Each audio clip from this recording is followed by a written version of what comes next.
5 மாநில சட்டமன்ற தேர்தலுக்கான முடிவுகள்ல மிகப்பெரிய திருப்புமுனை ஏற்பட்டிருக்கு. வெஸ்ட் பெங்கால்ல பாஜகவினுடைய ஆட்சி உறுதி செய்யப்பட்டிருக்கு. அஸ்ஸாம்ல பாஜக ஆட்சி. புதுச்சேரியிலும் என்டிஏ தலைமையிலான கூட்டணி. காங்கிரஸ் கேரளால ஆட்சி அமைச்சிருக்காங்க. தமிழகத்துல திமுகவுக்கு சரியான அடி கொடுத்திருக்காங்க மக்கள் இந்த தேர்தல்ல. முதலமைச்சர் ஸ்டாலினே கொளத்தூர் தொகுதியில ஜெயிப்பாரா தோப்பாரான்ற கேள்வி எழுந்திருக்கு. கிட்டத்தட்ட 9,000 வாக்குகள் வித்தியாசத்துல பின்னடைவுல இருக்காரு. நீங்க எப்படி மேடம் பாக்குறீங்க? திமுகல பல முக்கிய அமைச்சர்கள் பின்னடைவுல தான் இருக்காங்க. 3வது இடமெல்லாம் துரைமுருகன் காட்பாடியில இருக்கார். வணக்கம், உங்களுக்கு உங்க நேயர்களுக்கு வணக்கம். இது தமிழ்நாட்டுக்கு ஒரு பொற்காலம். சலிச்சு போய் மக்கள் காங்கிரசுக்கு மாற்றாக திராவிட இயக்கத்தை கொண்டு வருவோம், ஊழலின் உச்சக்கட்டம் காங்கிரஸ், அப்படி இப்படிலாம் காமராஜர் ஆட்சியை கொச்சப்படுத்தி இவங்க ஆட்சிக்கு வரணும்னு ஒன்னே ஒண்ணு செஞ்சுக்கிட்டே. என்னன்னு, முதல் காலகட்டத்துல மொழி எதிர்ப்பு, மாநில உரிமையை மீட்போம், இந்த 2 தாரக மந்திரம். அதுக்கப்புறமா சேர்த்தது பாஜக ஆட்சி வந்ததுக்கு அப்புறம் பாஜகவை மதவாத கட்சி, இங்க நுழைஞ்சிடக்கூடாது, அது பாஜக வந்தானா வெறியர்கள், அந்த மாதிரி எல்லாம் மோடி அவர்களை தாக்குதல், இப்படியாக பண்ணிட்டே இருந்தாங்க. அதுக்கு அடுத்த ஸ்டெப் பாத்தீங்கன்னா இப்ப விஜய் அவர்களை கையில எடுத்தாங்க. கையில எடுத்துட்டு அவருடைய பர்சனல் லைஃபை கொச்சப்படுத்துறது, அவர் ஒரு கூட்டத்துக்கு போனா மக்களா எழுச்சி வரைச்ச அதை கட்டுப்படுத்துறதுக்கு 1008 போலீஸை கையில வச்சுக்கிட்டு நெருக்கடி கொடுக்கறது, அவர் துச்சமா மதிக்கிறது, கேவலமா பேசுறது, இப்படியெல்லாம் பண்ணி ஒருத்தரை வெறுப்பேத்தி பண்ணணும். மக்கள் அவங்களை வெறுத்துட்டாங்க. முதல்ல வெறுத்த காரணம் என்னன்னாக்க, எல்லாத்துக்கும் கலைஞர் ஆட்சியாவது மக்கள் கொஞ்சம் சுமார் அந்த மாதிரி தெரிஞ்சது. ஸ்டாலின் ஆட்சியில எல்லாமே கலைஞர் கலைஞர், எல்லா திட்டத்துக்கும் கலைஞர்.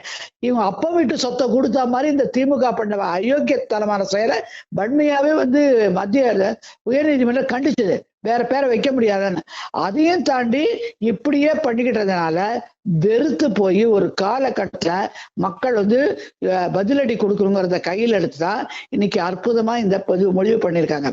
முக்கியமா ஊழலுக்கு எதிரான யுத்தம், திராவிட இல்லாத தமிழகம். திராவிடங்கிறது இது மாதிரி வேப்பில கிடையவே கிடையாது. இவங்களா உருவாக்கிட்டு தெலுங்கு பேசிட்டு ஒண்டி ஓடி இந்த தமிழகத்துல ஒண்டி கட்டையா உள்ள சொருகிட்டு அந்த குடும்பம் இன்னைக்கு பண்ண அழிச்சாட்டியங்களுக்கு முற்றுப்பள்ளி வச்சிருக்குது. முதல் தடவையாக ஒரு தடவை கூட தோற்காத ஸ்டாலின் அவர்கள் இன்னைக்கு தோற்கிறது உறுதி செய்யப்படுகிறது. அப்புறம் அவருடைய பிள்ளை ஊசலாடி இருக்குது. இந்த திமுகவுடைய அழிவுக்கும் தமிழகத்தினுடைய விடுதலைக்கும் காரணம் யாருன்னு பார்த்தானாக்க உதயநிதி ஸ்டாலின். அவருடைய கொள்கைகளும் அவர் பேசுற திமிரும் பேச்சும் பண்பில்லாத பேச்சு. அவர் மட்டும் இல்ல, இந்த ஒரு காலத்துல எனக்கு தூக்கமே வரமாட்டேங்குது, காலையில எழுந்த எந்த விதமான தகராறு இருக்குமோ என்ன விஷயம் வருமோ சொன்ன ஸ்டாலின் அவர்களுடைய மனவேதனையில இவங்க மத்திய அந்த மற்ற குழு இருக்க அந்த அமைச்சர்கள் அவங்க நடந்து கொண்ட செயல்கள் எல்லாம் அவங்க ஊழலுடைய உச்சக்கட்டம். மருமக சபரீசன் ஒரு பக்கம், பிள்ளை ஒரு பக்கம், மனைவி ஒரு பக்கம், அடியான அறுவடை, எல்லாம் கோடிக்கணக்கு லட்ச கோடி கணக்கில் வெளிநாடுகள்ல பதுங்கி இந்த மாதிரி எல்லாம் பண்றது அப்பட்டமாக. காரணம் போதை கலாச்சாரத்தை உள்ள கொண்டு விற்கிறதுல கோடிக்கணக்கில் லாபம். அதே மாதிரி மது, டாஸ்மாக குறைக்கிறேன்னு திறந்து விட்டு அதுல மக்கள் சாவு, பெண்கள் கற்பழிப்பு, குழந்தைகள் தாழ முடியல மக்களுக்கு. சாதாரண அப்பர் மிடில் கிளாஸ்ல இருக்கிறவங்க, லோயர் மிடில் கிளாஸ்ல இருக்கிறவங்க ரோட்ல நடக்க முடியல. பயம், எவன் கையை பிடிச்சி வைப்பானோ, எவன் வெட்டி போட்டுருவானுங்கிற பயம். இந்த மாதிரி ஒரு சூழ்நிலை ஆட்சியை கொடுக்கறது. அமைதியா பொம்மை முதலமைச்சரா காட்சியை ஓட்டிட்டாங்க. யாரு ஏற்றுப்பாங்க? சொன்னா கோவம் வந்தது பொம்மை முதலமைச்சரா உடனே மிரட்டுறது. அதாவது இவங்க சர்வாதிகார தாலிபான் ஆட்சி மாதிரி. யாராவது ஒருத்த ஒரு சாதாரண பொது கருத்தை சொல்லிட்டா போறோம், உடனே கத்தி இதெல்லாம் எடுத்துக்கிட்டு அவங்க வீட்டுல தட்டி மிரட்டுறது, குரட்டுறது, இதெல்லாம் நடத்திட்டு அப்புறம் இந்த திமுகவுக்கு ஒரு கேள்வி, நீங்க என்ன பண்ணீங்க? அதிமுக ஊழல் கட்சி, இவ்வளவு அமைச்சர்கள் பேர்ல ஊழல் இருக்கு, கொண்டு போய் ஆளுநர்கிட்ட கொடுத்தேன்னு சொன்னீங்க. ஒரு நடவடிக்கை எடுக்கல. அதிமுகவோட எல்லாத்தையும் காம்ப்ரமைஸ் பண்ணாங்க, பணத்தை வாங்கிக்கிட்டு. இவங்க ஊழல் தானே, இவங்களுக்கு பணம் வரணும் கையில வந்தா போதும், அதனால காம்ப்ரமைஸ் பண்ணி அப்புறம் ஜெயலலிதா மேடமுடைய இறப்புக்கு சிபிஐ என்கொயரி வைப்பாங்க. ஏன் வைக்கல? அதையும் காம்ப்ரமைஸ் எடப்பாடியோட. இப்படியாக எல்லா விஷயத்தையும் பண்ணதோடைய விளைவுதான் இன்னைக்கு என்ன நடந்தது? எந்த கூட்டணி கட்சிகளும் பின்னாடி இன்னைக்கு அழுதாங்க, வீசிக்க அழுகிறாரு. உதயநிதி ஸ்டாலினை ஒழிச்சு கட்டணும், இந்த மாதிரி அராஜகம் தன்னுடைய படங்களை தயாரிப்புல பண்றாங்க, பாடம் கற்பிக்கணும் அப்படிங்கிற ஒரு எண்ணத்துலதான் தாவேக்காவை உருவாக்கினார் விஜய் அவர்கள். ஆனா இன்னைக்கு அந்த தாவேக்கா வந்து பெருமளவுல ஒரு கட்சியா வந்து, அட வேறு இல்லாத கட்சிங்க, பூத்துல ஆள் கிடையாதுங்க, வேட்பாளர்களே கிடையாதுங்க, என்ன பண்ண போறாங்க, அவர் என்ன பண்ண போறாரு, இதெல்லாம் ரசிகர் கூட்டங்க, வெட்டி பார்க்குது கூட்டம், இதெல்லாம் ஒண்ணும் கிடையாது. எவ்வளவு கீழ்த்தரமா அவரை கொச்சப்படுத்தி பேசி அட்டாக் பண்ணி பேசுறது. ஏங்க விஜயின் மறைச்சிட்டாரு, பின்னாடி ஆட் பண்றாரு ஜோசப், நான் கண்டுபிடிச்சிட்டல. இதெல்லாமாங்க இவங்க என்ன டெவலப்மெண்ட் கொடுத்தாங்க 60 வருஷம் ஆட்சியில இருந்து? என்னத்துக்கு பொய் பித்தலணும், பொய் பேசுறதுல மேக்சிமம் யார் பண்ற? 2 திராவிட கட்சி நம்பர் 1 எல்லாம் செய்யாதது இருக்கிற மாதிரி ஒரு தமிழை வச்சுக்கிட்டு உருட்டிக்கிட்டு இந்த மாதிரி பண்ணிட்டாங்க. இதை முதல்ல இன்னைக்கு விஜய் எடுத்த தாரகம் வந்து அவர் எடுத்தது இல்ல, அவர் இரவலா வாங்கினது தான் விஜய் எடுத்தது. யார் அவரே ஒத்துப்பாருங்க, ஒரு டீசன்ட் மேன்ங்க. இந்த காலத்து இளைஞர்கள் வந்து உண்மையை ஒத்துக்கிறதுலையும் பொய் பேசாம வேற ஏதாவது புதுசா அந்த கத்துக்கிறதுலையும் மன்னிப்பு கேட்கறதுலையும் அவங்களும் குணம் கொண்டவங்களா இருக்காங்க. அதனாலதான் திரு அண்ணாமலை, பாஜகவின் முன்னாள் மாநில தலைவர் திரு அண்ணாமலை அவர்கள் தான் முதல்ல திராவிடம் இல்லாத ஆட்சி, ஊழல் இல்லாத ஆட்சிங்கிற தாரக மந்திரத்தை எடுத்து இவங்களை தோச்சு தோச்சு தோச்சு போட்டு அடிச்சுக்கிட்டு இருந்தாரு. அந்த ஒரு இதனுடைய விளைவு வந்து பாராளுமன்ற தேர்தல்ல அந்த கட்சியானது 83 அசம்பிளி தொகுதியில 2வது பிளேஸ் வந்தது. அவருக்கு கொடுத்த காலகட்டமே ஒரு 15 நாள் 20 நாள் தான் தேர்தல் பிரச்சாரத்துக்கு. இவங்களை போல வருஷ கணக்கா ஆட்சியில உட்காந்துக்கிட்டு தேர்தல் பிரச்சாரம் பண்ணி எல்லா பவரையும் கையில வச்சுக்கிட்டு அப்படி இல்லை. இங்க இருக்கிற திமுகவோட நெருக்கடியில நடுவுலையும் பிரச்சாரங்கள் அந்த குறுகிய காலத்துல பண்ணி 83 தொகுதிக்கு கொண்டு போய் ஒரு காலகட்டத்தில் வந்ததுக்கு அப்புறம் அந்த தாராமந்தத்தை கண்டினியூ பண்ணாங்க. வேற விதமான இன்னைக்கு ஒரு நாங்க நியூஸ் பார்க்கிறோம், என்னது எடப்பாடி அவர்கள் தன்னுடைய வேட்பாளர்களா இன்னைக்கு இம்மிடியட்டா இதுக்கு கூப்பிட்டுருக்காரு, ராயப்பேட்டை எம்ஜிஆருடைய மாளிகைக்கு கூப்பிட்டுருக்காரு போறாங்க. இங்கிலீஷ் சேனல்ல போடுறாங்க, பிஜேபி தொடர்பை கட் பண்ணணும்.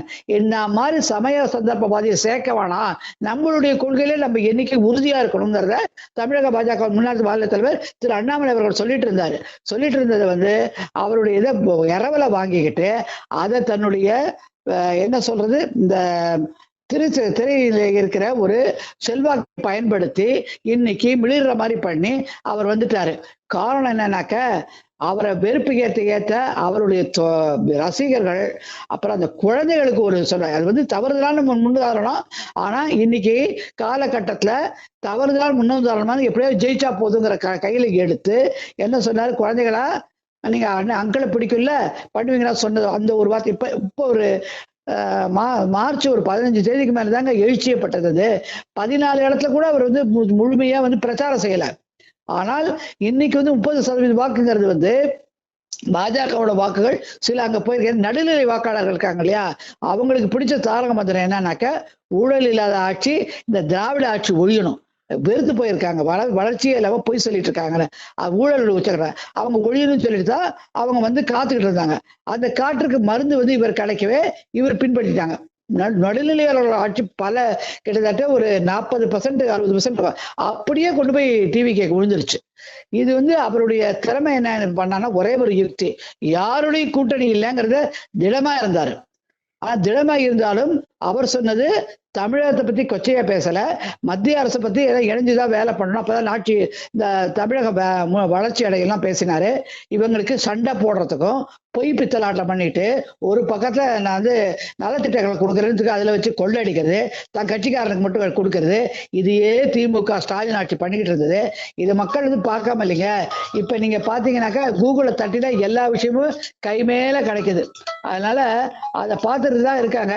இதெல்லாம் கூட்டி கழிச்சு பார்த்து இவர் வீட்டுக்கு போயே தீரணுங்கிற உறுதியா இருந்தது. இதை வந்து கணிச்ச ஆங்கில ஒரு செபாலஜிஸ்ட், அதாவது கணிப்பாளர் என்ன சொன்னாரு, ஆக்சஸ் மை இந்தியா வந்து பிரதீப் குப்தாங்கிற கட்டாயம் டிவிக்கே ஆட்சி அமைக்கும் அப்படின்னு சொல்லி சொன்னாரு. அது இவங்க நக்கல் அடிச்சாங்க. திமுக பணத்தை கொடுத்து எப்போது மேல திருடின பணத்தை அள்ளி கொடுத்த மாதிரி கிள்ளி கொடுத்த மாதிரி எல்லா மீடியாவுக்கும் காசை கொடுத்து 122 130 140 போடு அப்படிலாம் சொல்லி திருட்டுத்தனம் பண்ணதோட விளைவு மக்களுக்கு புரிஞ்சுக்கிட்டாங்க. ஆனா உண்மையாவே திமுக வந்து தான் ஜெயிக்கிற நிலைமை தெரிஞ்சிருந்தா தேர்தல் வாக்களிச்ச அன்னைக்கே வந்து சாயந்தரம் அப்படி வாயை திறந்து அப்படி ஆகும் இப்படி ஆகும்னு ஊழல் விட்டுருப்பாங்க. ஆனால் அன்னைக்கு பேசாம இருந்த காரணமே அன்னைக்கு அவங்க காலி ஆறாங்க. இந்த பிரதீப் குப்தாங்கிற என்ன சொன்னாருங்க, சென்னையில முக்கிய தலைகளே கஷ்டப்படும் அப்படின்னு சொல்லி நிறுத்திட்டாரு. அப்பயே கோடு கட்டி காட்டாரு, இவங்க 2 பேரும் அம்பையில் ஆறாங்க. அதனால முக்கியமா நகர்ப்புறத்துல வந்து எல்லா இடத்துல இருக்கிற வாக்குகளையும் அள்ளி போறது யாருனாக்க விஜய் அவர்கள் தான். காரணம், நகர்ப்புறத்துல இருக்கிற அத்தனை பேர் டாக்ஸ் பேயருங்க. முக்காவாசி நீங்க ஒரு ஒரு பூத்துல 100 பேர் வாழறாங்க பாத்தீங்கன்னாக்க, பக்கத்துல இருக்க அடுத்த 100 பூத் வந்து ஒரு சாமானியர் இருக்கும் பாஷ் ஏரியால. இப்படி பேலன்ஸ் ஆகும். இந்த 100 பேர்ல என்ன பண்றாங்க, ஐய நம்ம டாக்ஸ் பணத்தை எடுத்து கொடுத்து ஸ்டாலின் கலைஞரிடம் உங்களிடம் இப்படி அந்த அட்வர்டைஸ்மெண்ட்டுக்கு செலவழிச்ச பணத்தை பாருங்களேன். SC/ST கம்மி கொடுத்த அந்த திட்டத்துல இருந்து எடுத்து அள்ளி விட்டு தாமும் போட்டோ வரணும், அப்பாவோட போட்டோ வரணும், அப்பாவோட பேர் என்னைக்கு வாங்கிட்டு இருக்கணும், இந்த வேலையை பார்த்தாங்களே தவிர நம்மளுடைய வரி பணத்தை வச்சு இந்த வேலையை பார்த்தாங்களே, எந்த வேலையை செய்யலைங்கிறத அப்பட்டமா மக்களுக்கு தெரியும். அதை சொல்லி காட்டி போனா வெட்டு குத்து அடி ஒத்த என்ன இது ஜனநாயக ஆட்சி, இது என்ன ஆட்சி அவங்களுக்கு? மக்கள் கண்ணு மூடிக்கிட்டு இருப்பாங்க.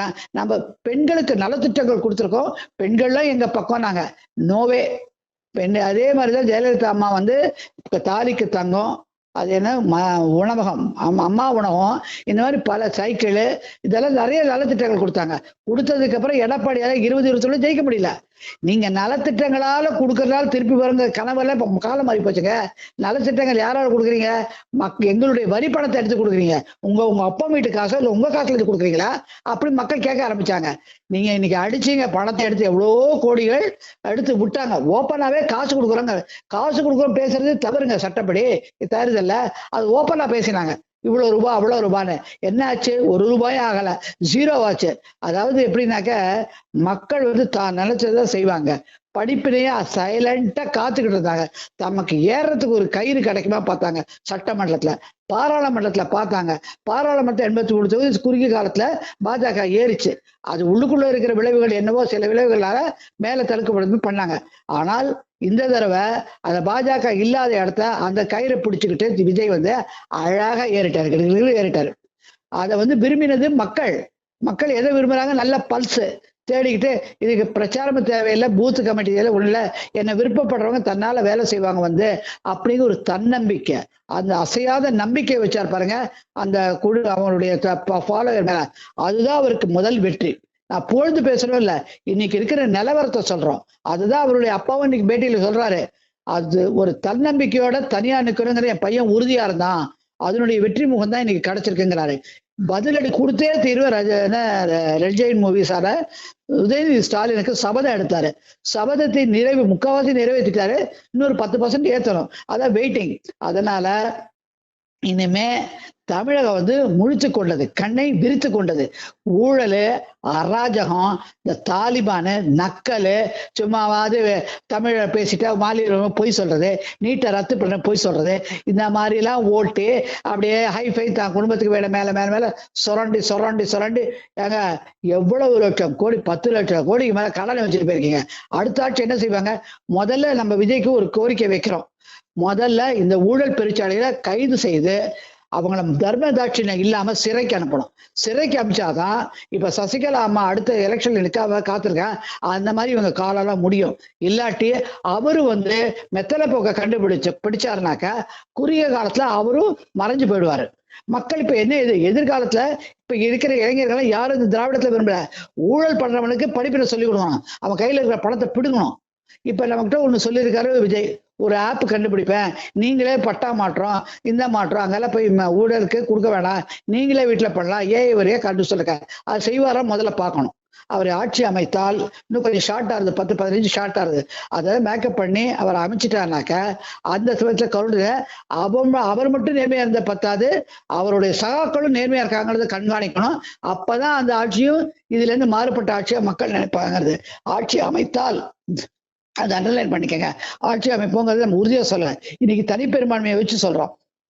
அடுத்தது இது ஒரு படிப்பினை. இனிமே திராவிடங்கிறது வெளியில தலை தூக்காதுங்கிறத மக்கள் நிரூபிக்கிறாங்க.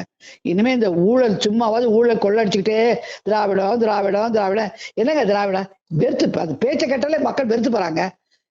அந்த மாதிரி அவளுக்கு காலம் மாறி போச்சு. இப்ப கம்ப்யூட்டர் சேட்டலைட் காலத்துல போய் நான் அந்த காலத்துல திராவிடம் நான் வெட்டில ஏங்க உங்க வீட்டுல ஒண்ணுமே சாகல. இந்தி போராட்டத்துல எவனோ செத்தா அதை கொடி வச்சு மொழி பெரும் பேசிட்டு தான் இருக்கிறவங்களா ஏமாந்து இடிச்ச ஆளுங்களா? இந்த காலத்து பசங்க கூகுளை தட்டுறாங்க, நீங்க பண்ற தில்லாலங்களுக்கு தான் உள்ள வைக்கிறேன். இன்னைக்கு குழந்தைங்க நான் கேள்விப்படுறோம், காலையில 6 மணி நேத்திக்கு ராத்திரியெல்லாம் கோயிலுக்கெல்லாம் போய் பூஜை பண்ணியிருக்காங்க. காலையில எழுந்து குளிச்சுட்டு சாமி கிட்ட விளக்கேத்தி வச்சு பூஜை பண்ணிட்டு 7 மணிக்கெல்லாம் கம்ப்யூட்டர் செல்ல தட்டாங்களாம். எல்லா வீட்லயும் வந்து சொல்றாங்க. அப்ப குழந்தைகளுக்கு ஜனநாயக விழிப்புணர்ச்சி கொண்டு வந்திருக்காரு விஜய். ஆனா அது நல்ல விதத்துல குழந்தைகள் எடுத்துட்டு போனோம், படிக்கணும், ஜனநாயகத்தை கொண்டு வரணும். இந்த மாதிரி மாற்றத்தை யாரால கொண்டு வர முடிஞ்சதா? இப்ப கூட காலகட்டத்துல இப்ப பாஜக இருக்கிற குழுவுல இருக்கிறவங்க தூக்கி கூட்டம் போகுது, கேக்குறாங்க. ஆனால் என்ன விஷயம்னாக்க சில குறைபாடுகள்லாம் நீக்கிறதுக்கு பாஜக முயற்சி செய்கிட்ட தடைக்கெல்லாம் சிலருக்கெல்லாம் இருக்காங்க. அதெல்லாம் மீறி இந்த காலத்துக்கட்டத்துக்கு ஏத்த மாதிரி ஆட்சி அமைக்கணுங்கிறத எண்ணத்தோட இயங்குற தலைவர்கள் தான் வெற்றி பெறுவாங்கிறதுக்கு இந்த காலத்துல இப்ப வந்து கொண்டிருக்கிற முடிவுகள் நமக்கு தெள்ள தெளிவா காட்டுக்குது. இது மறந்தும் எப்போதுமே பாருங்க, திமுக வந்து ஒரு குறுக்கு வழியில ஜெயிக்கும். இந்த போன 2021 எடப்பாடியார் வந்து சசிகலா, அதெல்லாம் 2-3% தான் வித்தியாசம். சசிகலா அவங்களெல்லாம் சேர்க்க சொல்லி பாஜக தலைமையில சொன்னாங்க. அதை சேர்த்திருந்தா திமுக வந்திருக்காது. அதை சேர்க்காத டிஃபால்ட்டை வச்சு அறுவடையான அராஜகம், கொள்ளை, திருட்டு, கொலை எல்லாத்தையும் பண்ணி முடிச்சாங்க. இப்ப அவங்களுக்கு கையில அவங்க கண்ணை குத்திக்கிட்டாங்க. அவர் சொன்னது எனக்கு தூக்கம் வரல, என்ன நடக்குமோன்னாரு. நிரந்தரமே தூக்கம் இல்லாம வேணவே வேணாம், நிம்மதியா வீட்டுல தூங்குங்க, நாங்க யாரும் நீங்க இருக்க வேணாம் ஆட்சிக்கு சொல்லி முடிச்சு விட்டது தமிழக மக்கள். இதுதான் இன்னைக்கு நிதர்சனம். இனிமே மறந்தும் இந்த ஒரு குடும்பம் இருக்க பாருங்க, ஏடிஎம் குடும்பம். அன்னைக்கு இந்த மாண்புமிகு பாரத பிரதமர் கோயம்புத்தூர்ல சொன்னாரு, ஒரு குடும்பத்துக்கு ஏடிஎம்மா மக்கள் வச்சிருக்காங்க. இது ஒரு படிப்பினை. ஸ்டாலின் அவர்கள் எந்த மெத்தனை போக்க ஒரு ஸ்ட்ரிக்டா கையாளதான் இன்னைக்கு அந்த தலைவிதி கிழிஞ்சது. அதான் உண்மை. அதை கையாள எடுத்து அந்த சமயம் பார்த்து இவங்க அடிச்சாங்க பாருங்க, பால சிக்ஸர். அதுதான் விஜயோட பெருமை.